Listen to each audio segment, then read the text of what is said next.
Maitei Joribeva, cuarto grado. Ahora peina ñamboyoapuy yayane rembiapo guarani de Jegua. Meluque 19 yasipodapy mokoisu mokoipape. Ñañamindu mihag̃ua ñe'ẽ he'i pe oporohayhu yva ndoikuaái tupáme. Tupániko morayhu.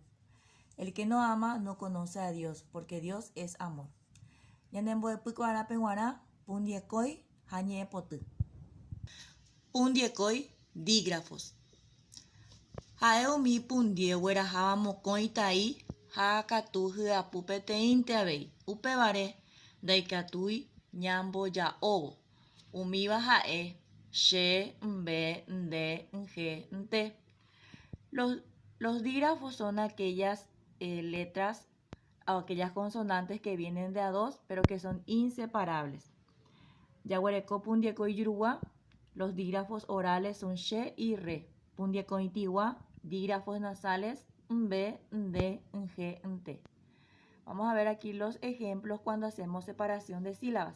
Como les dije, los dígrafos no se separan, forman una sola consonante. Ejemplo, anguya, tiene 3 sílabas. A, ngu, ya. Ombohovai, o, mbo, jo, vai.